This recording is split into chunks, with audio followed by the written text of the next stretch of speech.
Paano ba managinip ang isang heart evangelista? Ako? Oo.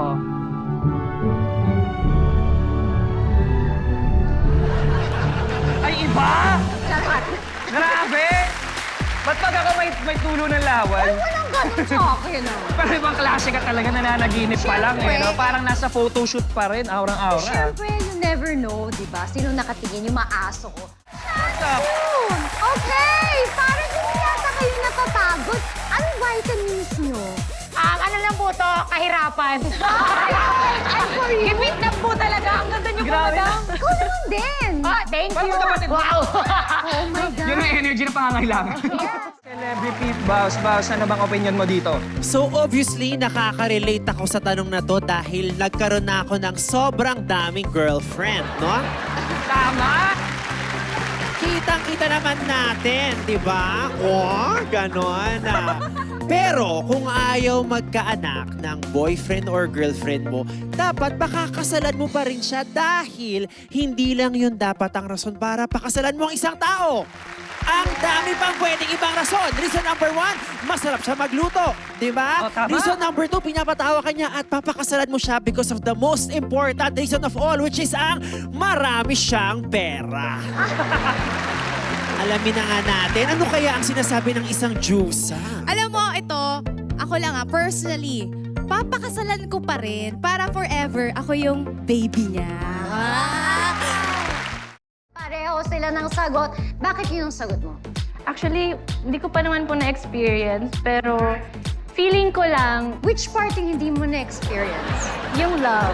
Never pa po ako nagpa-love life. NBS before.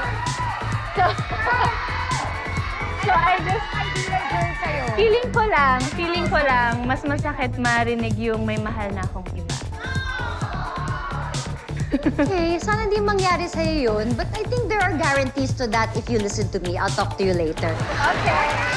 Sean, gusto ko malaman yung sagot mo. Ang sasagot ko, hindi na kita mahal.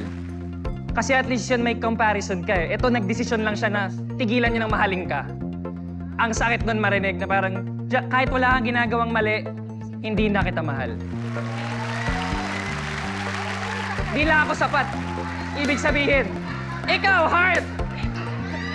Babalik ko sa'yo. Ano bang pinakamasakit na narinig mo mula sa jowa mo? Parang never naman nila akong hindi minahal.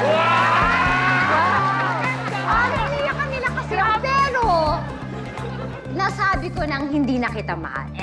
And para sa akin yun siguro yung mas masakit. Kasi hindi dahil nakakita siya ng iba, hindi dahil may ibang aspeto, bigla na lang siyang nawala. 'Di ba? So yun siguro yung masakit. Kahit sa tao sa nagsabi nun, masakit din sabihin yun. Okay, Team Shansu. Sisingilin. Ah, talaga. Ang lakas ang loob mong mag-post, tapos hindi mo ako babayaran. Ano to? Tama ba? Kailangan, oo. Shante. Pinautang kita, wala nga akong cellphone. Parang ako magpaparinig na lang talaga ako. Oo, paparinggan na lang kita, magpo-post ako ng status. Sana all bago phone, pero yung utang luma. Para alam niya kung sino ang kinakalaban niya. Yes, madam. Galing na ako sa mayaman. Hindi naman nag-grow. Charot! Ano naman ang iyong sagot? Yaman po. Para okay lang loko-lokohin basta mayaman ka naman. Okay lang umiyak sa yate kesa sa bus. Yan! Ano? Sa yate ang gusto mo? Ayaw mo na dun.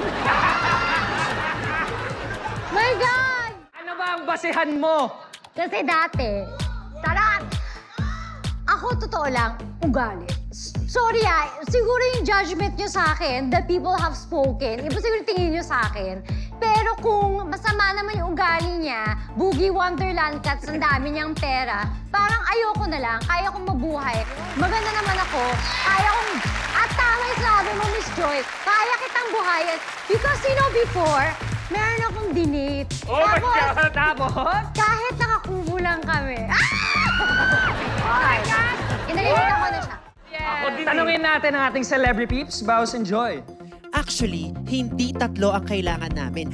Isa lang, at yun ay ang mabait na boss. Oh! Dahil pag mabait ang boss mo, hindi mo na kailangan lumabas ng bahay, manghingi ka ng work from home every day. Yes, at kapag mabait ang boss mo, bibigyan ka niya ng pabahay at pakotse kahit di mo naman kailangan kasi work from home ka nga. Diba? At pag mabait ang boss mo, hingi ka ng mataas na sweldo, ibibigay niya agad. At kapag Yeah. mabait ang boss mo, hindi ka na niya pagtatrabahuin dahil magaan na ang trabaho para sa iyo. Kaya isa lang ang kailangan namin at yun ay ang mabait na boss. Alam mo, mga abusado kayo.